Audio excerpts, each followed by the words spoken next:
Friends, I, Dr. Vibha Tiwari, Assistant Professor of English, Chaudhary Balluram Godara, Common Girls College, Sri Ganganagar, welcome you to this Gyandu 2.0 channel, an initiative of Commissionerate College Education, Rajasthan. Students, in my previous videos, I have been dealing with the poem Gray's Elegy written in a country churchyard. So let's proceed further in the poem. See, throughout the poem, the poet is pained at the fact that none was interested in giving the due credit to these people who are lying in their graves in this particular spot. So he simply says, perhaps in this neglected spot is laid some heart once pregnant with celestial fire.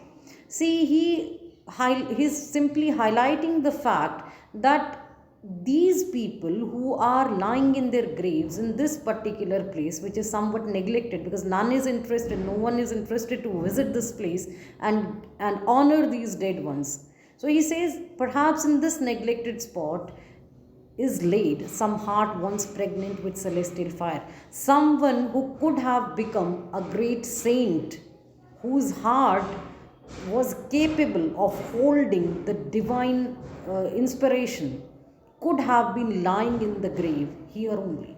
Similarly, hands that the rod of empire might have swayed.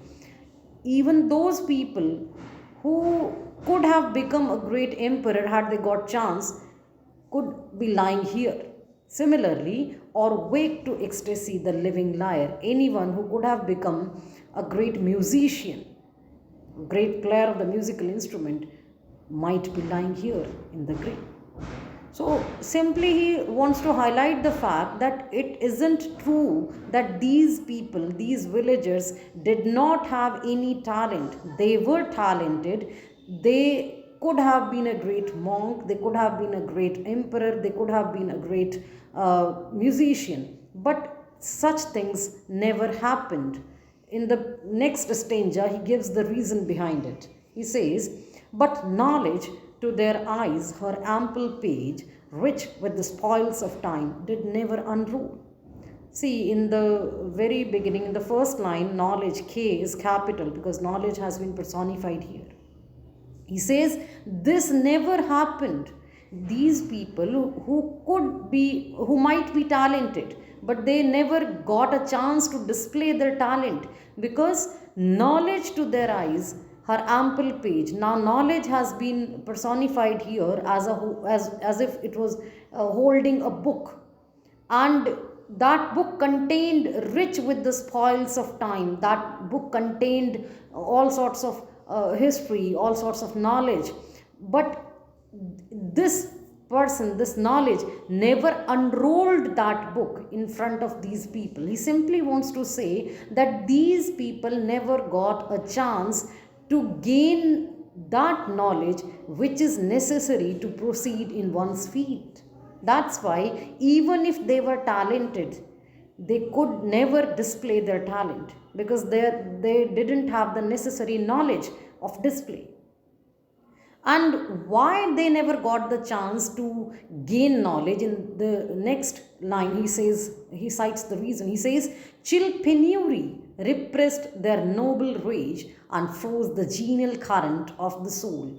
Because these were poor people, chill penury, their extreme poverty repressed their noble rage. In their heart there was the desire to gain knowledge, but they never got the access to that. Why? Because they were so poor. They never could afford knowledge. And that's why froze the genial current of the soul. That's why the desire, the urge to gain knowledge, to just excel in their field, they never got the chance. It was somehow, that current was frozen. That means somehow they actually wanted to display their talent, but these things stopped them. Their lack of knowledge, their poverty, these were the factors responsible for their sorry state of affairs. He again and again he is going to highlight the same thing, that these were very talented but they never got to the chance to display their talented. In the coming lines he will be highlighting the same fact again and again. So he simply says, full many a gem of purest ray serene the dark unfathomed caves of ocean bear. He is drawing a parallel between the situation of these villagers and some of the natural phenomena. He says, full many a gem of purest ray serene, the dark unfathomed caves of ocean bear. There are great many gems, very sparkling gems, purest ray serene, gems who might have got the greatest, the rarest luster, but no one ever gets a chance to see them. Why? Because they are lying in the dark, unfathomed caves. They are lying deep in the ocean. So no human eye can ever judge their purity, enjoy their beauty. Simply, he wants to highlight the fact that until and unless something comes before the eyes of human beings, something comes before the eyes of the judges, there is no chance of those things getting any popularity, which was the case with these common people. Full many a flower is born to blush unseen and waste its sweetness on the desert air. He says there are great many flowers which bloom in desert, but there is none to enjoy their fragrance. So there is no benefit of those flowers, because no one can ever enjoy their beauty, can ever enjoy their fragrance. So he says they get that talent of that flower gets wasted in the same manner as the talent of these villagers got wasted, because they never got a chance to display that. Some village-Hampden that with dauntless breast the little tyrant of his fields withstood. Now here he is naming a particular person, Hampden, John Hampden. Let me tell you people, John Hampden was the one who opposed Charles I, and he fought against him. He was a simple villager, and he fought against Charles I, the king. So he says that these villagers could have been as bold as Hampden, that with dauntless breast the little tyrant of his fields withstood. And just as John Hampden fought against Charles I, in the same way, these villagers, some of these villagers could have been as bold as Hampden, and they could have fought against those tyrants which were ruling on them. That means those people, those what we call the rulers of the area, jamidar sort of persons. These people could have fought against them. Who knows? And perhaps they might have fought, but there is no record of that. Some mute, inglorious Milton here may rest. Here somebody as great as Milton could have been lying. That means somebody who could have been, had he got a chance, he would have become as great as Milton, as great a poet as Milton, could be lying here. That's why mute and inglorious, these two words are attached with Milton, because Milton became famous, no doubts, but these people never got a chance to be like that, be like him. Some Cromwell, guiltless of his country's blood.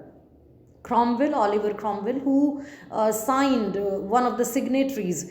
He was actually a journal who was one of the signatories on the death warrant of Charles I. So he was guilty. He is regarded as guilty of his country's blood. But these people who are lying in their graves, someone could have been as courageous as Cromwell, and even he could not have done the guilt of murdering someone from his own country. That means he could not have been a murderer of his own countrymen, could be lying here.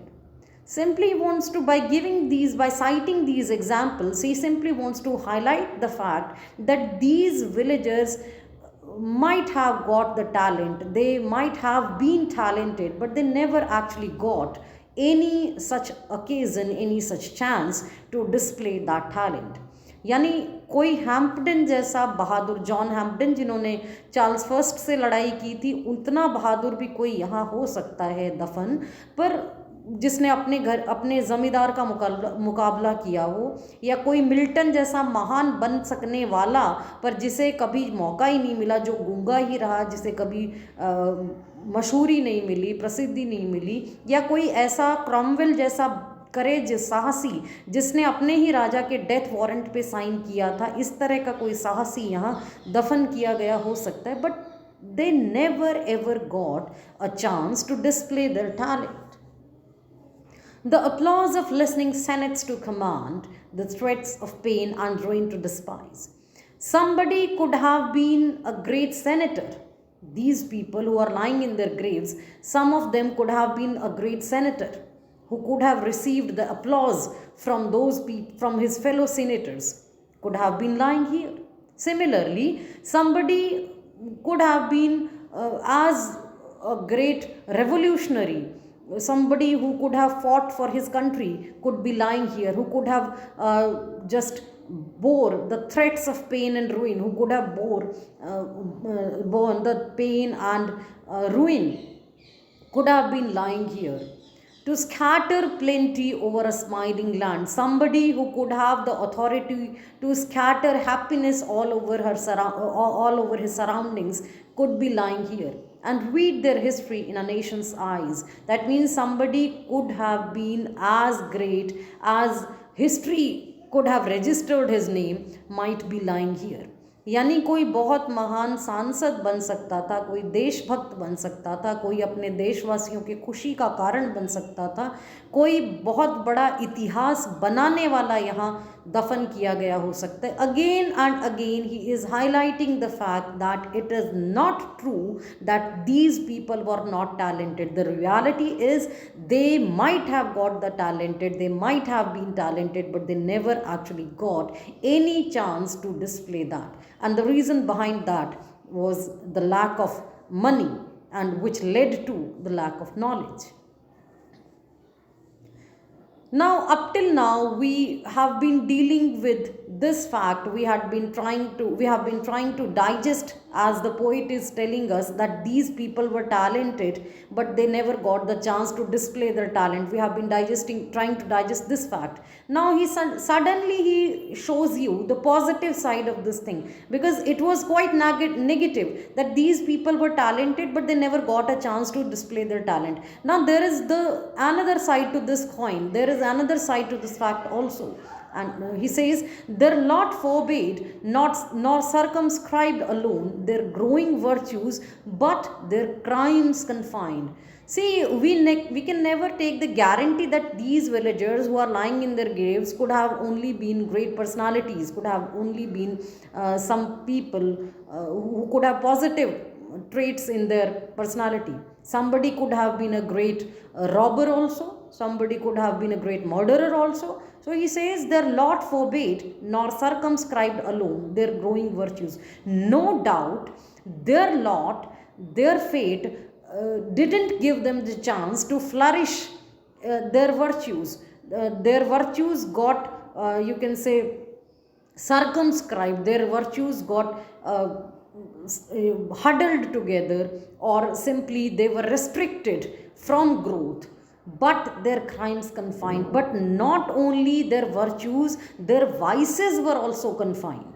One must take under consideration this fact that, okay, we do agree to the fact that they never got the chance to display their virtues, but along with the fact, this thing also goes hand in hand that their vices also remained hidden.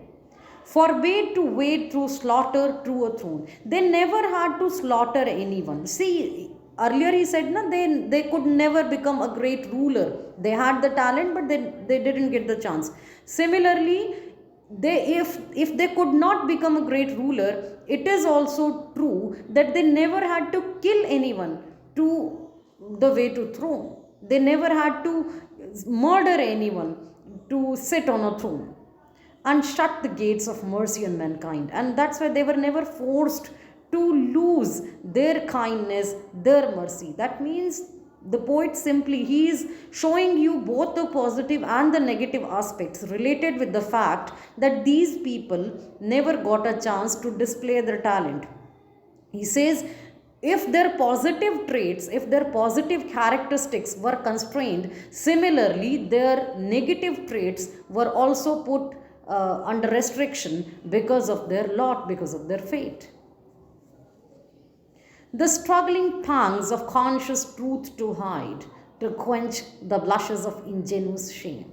And they never had to struggle, they never had to just to bear that pain one has when one tries to hide some truth. That means they were so innocent and their lives were so simple that they never had to hide anything forcefully. And it needs a great moral courage as well as physical courage to just hide something in one's heart. So they never had to struggle for that because no such occasion ever occurred in their lives. To quench the blushes of ingenuous shame, and they never had to suppress their shame. Sometimes we are ashamed of doing something, or we shy away from doing something, but we are forced to do that in order to gain popularity, or in order to gain something which is related with our goals. But their lives were so simple that they never had to do so. They never had to hide any truth, and they never had to suppress their shame, their genuine shame, or heap the shrine of luxury and pride with incense kindled at the Muse's flame. And they never had to write poetry, poems in praise of those people who belong to the rich and powerful strata of the society. Luxury, L is capital, pride, P is capital, both of them have been personified.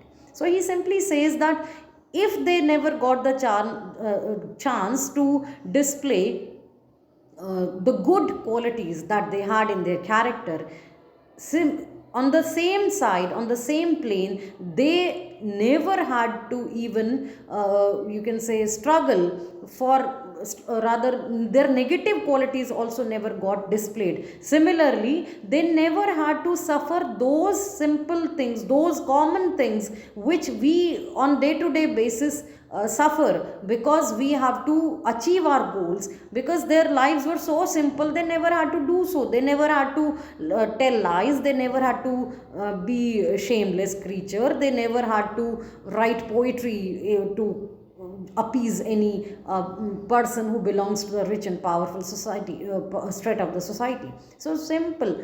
He simply wants to say that these people were very simple in their lives. They lived a very simple life, and that simple life gave them, if it didn't give them the opportunity to display their talent, it also restrained their vices. Far from the madding crowd's ignoble strife, their sober wishes never learned to stray. See, they always remained away from that lot of people, that group of people which is struggling hard, kind of mad behind power, mad behind money. They remained away from that struggle. So he simply says, far from the madding crowds, ignoble strife. Now this first line is also is the title of a beautiful novel by Thomas Hardy. So he says, far from the madding crowds, ignoble strife. Now why this crowd is madding? Simply he wants to highlight that people nowadays are mad. They are mad behind power, they are mad behind money. But these people, they were away from this ignoble strife, this struggle for money and power. They always remained away from that because their lives were very simple. Their sober wishes never learned to stray, and their simple wishes never got astray. They always followed a very, you can say, clear path. They were very clear in their lives what they have to follow. So their simple wishes never went astray.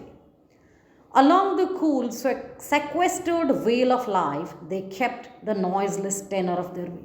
And if here the poet has compared life with a cool, sequestered vale, There is beautiful metaphor over here. He says, along the cool sequestered vale of life, they kept the noiseless tenor of their way. They simply went on leading their life. They simply went on passing days of their life in a very cool manner, in a very unagitated manner. They were not at all attracted by the you can say popularity or fame or money or power, because they never got a chance to, because they might have got the knowledge, they might be aware of this fact that because of their poverty they will never be able to do so. So they remained very focused in their lives, and they very simply passed their lives. Yet even these bones from insult to protect, some frail memorial still erected nigh.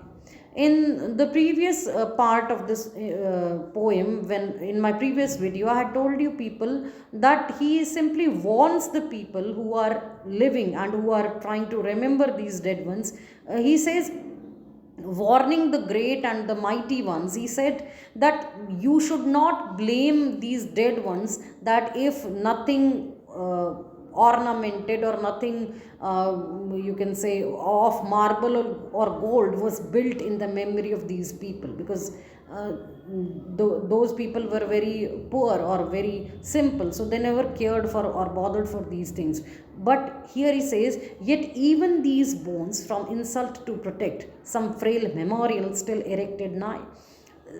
There is a kind of memorial, a very weak kind of memorial erected even in the memory of these common people. इनके लिए कोई कमज़ोर सा यादगार, कोई बहुत साधारण सा यादगार इनके लिए भी बनाया गया है, with uncouth rhymes and shapeless sculpture decked, and it is beautified by writing some simple poetic lines, and very simple sculptures are just you can say put on that particular decorated. In order to decorate those graves, some very simple sculptures have been used, implores the passing tribute of a sigh. But even that structure requests that if you ever happen to pass from that way, at least you should pay a tribute to these dead ones, not by any high sounding words, not by any verbose poetry. Simply you can pass a sigh. If you sigh in the memory of these dead ones, that will be a true tribute for them. Their name, their years spelt by the unlettered Muse. Continuing the same thing, he says, even these people who could not get fame, name and fame, who do not have much ornamented gilded graves, even the weak structure that has been you can say erected in the memory of these people, on that structure some details are there of the dead one, their name, their years, spelt by the unlettered Muse. Just like for the rich and the mighty people, great poets dedicate lines, in the same way here very simply some unlettered Muse, some very some musician, some poet who is not as famous as the great ones, who is not as educated, he is unlettered, that means he is not as educated as the great people, might have written their names, their years means their lifespan, the duration of their lives, on their graves. The place of fame and elegy supply, just as on the graves of mighty and the powerful people, their place of fame and elegy is written.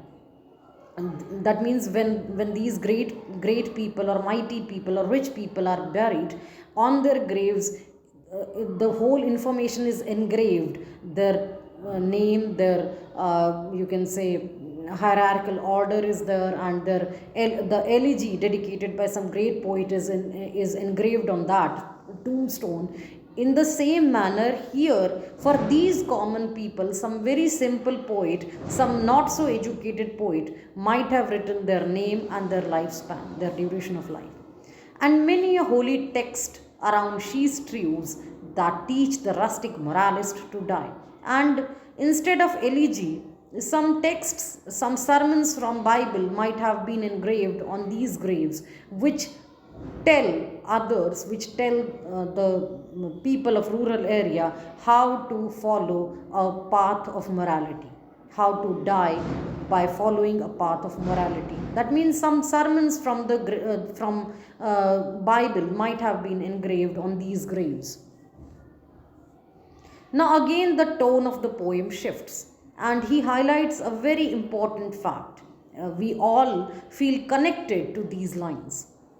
Let me take them up. For who to dumb forgetfulness a prey, this pleasing anxious being ever resigned. He says, for who to dumb forgetfulness a prey. See, we human beings have this tendency that we want to be remembered even after dying. Nobody comes to check.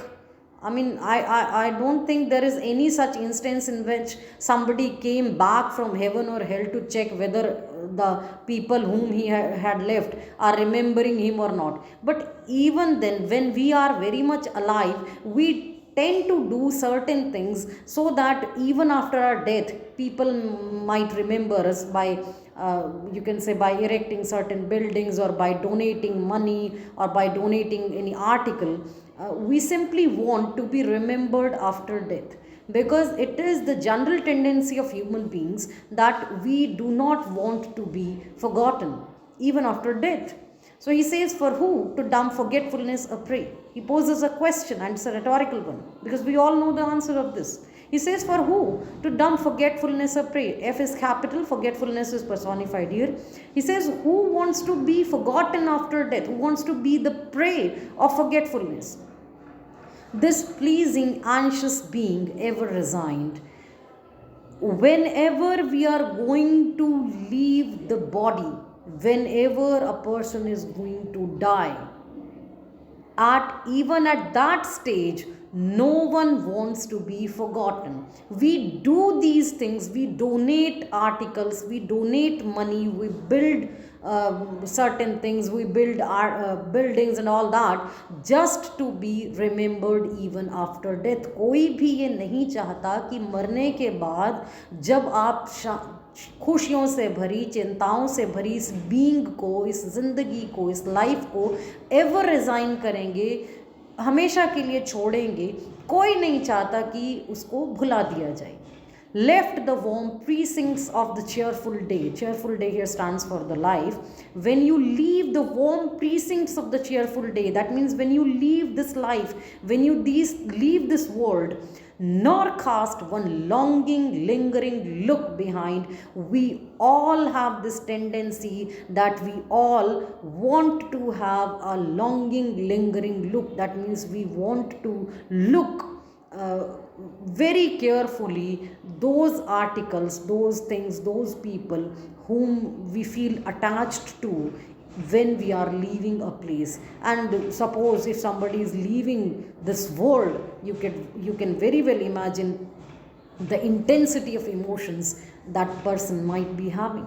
यानी कि इस दुनिया में ज़िंदगी को छोड़ने से पहले, इस खुशियों से भरी, चिंताओं से भरी ज़िंदगी को, बीइंग को एवर रिज़ाइन करने से पहले, हमेशा के लिए छोड़ने से पहले, ये जो खुशनुमा दिन की तरह हमारी लाइफ है, इसकी वार्म प्रीसिंक्ट्स, इसकी लव एंड अफेक्शन से, खुशियों से, कंफर्ट से भरी हुई बाउंड्री को छोड़ने से पहले ऐसा कौन है जो नहीं डालना चाहेगा एक देर तक टिकने वाली, एक डिज़ायर से भरी हुई, इच्छाओं से भरी हुई नज़र को पीछे. यानी हर मरने वाला करते हैं ना कि कोई किसी की कोई डेथ बेड पे होता, अगर इन्फॉर्मेशन आती हो तो लोग दौड़े दौड़े मिलने जाते हैं कि एटलीस्ट जाने वाला तसल्ली से जाए कि उसने अपने मरने से पहले अपने सारे घर वालों को देख लिया था. ऐसा नहीं था कि मरने के बाद वो he is going to check कि कौन रोया था, कौन नहीं रोया था. पर ठीक है, ये टेंडेंसी है, ये ह्यूमन नेचर है. हम कोई भी जगह छोड़ रहे होते हैं तो we want to be remembered, we don't want to be forgotten.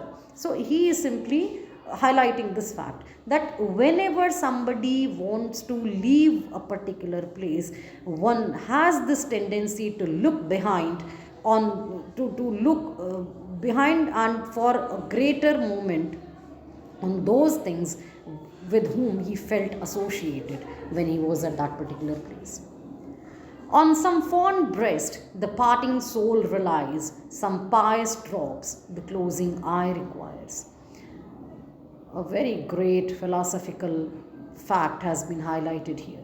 He simply says, on some fond breast the parting soul relies. Every person who is going to die relies, depends that after his or her death, the person who is close to him, who is affectionate towards him, is surely going to remember him. On some fond breast, that means the one who is closely associated with the dying one, the parting soul relies. Every person who is going to die relies, depends that after his death, this person, if not all, at least this fellow is going to remember me.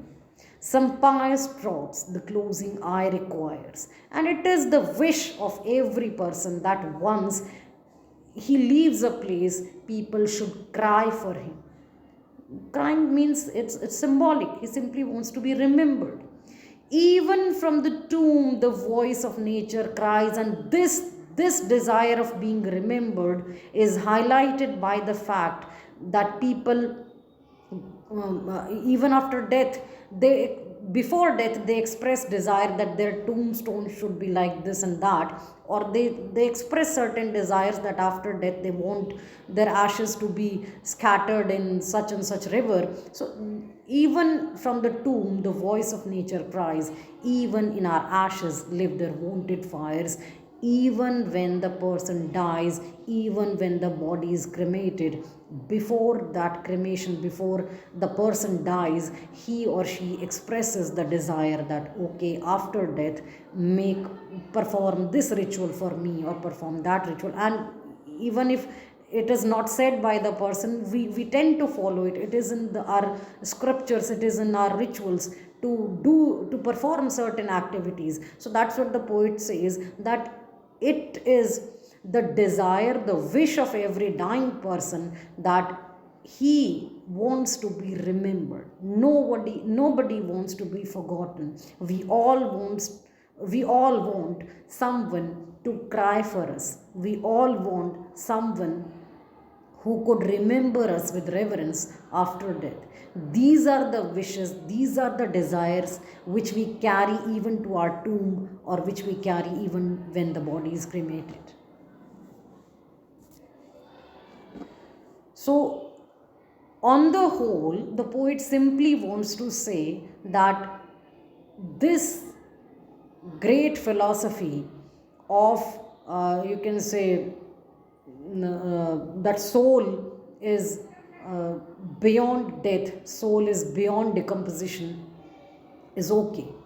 But even when we try to leave this world, it is our desire that at least we be remembered by someone who was closely associated with us. यानी मौत अंत है, सब जानते हैं, लेकिन ये सबकी इच्छा रहती है कि मरने के बाद कोई तो उन्हें चाहे, कोई तो उन्हें याद करे, कोई उनके लिए आंसू बहाए. चाहे कितना भी लोग कहें कि रोना नहीं है या मरना ही नहीं, कोई जगह भी आप छोड़ते हैं तो आपकी ये इच्छा होती है कि लोग आपको याद करें, और वो भी रेस्पेक्टफुली याद करें. तो वही चीज़ पोइट ने यहाँ हाईलाइट किया, that we all there in our heart of hearts this fact is there that we actually want to be remembered by those people who were there in our lives, who were closely associated with us even after death. So that's all for today. Bye bye for now.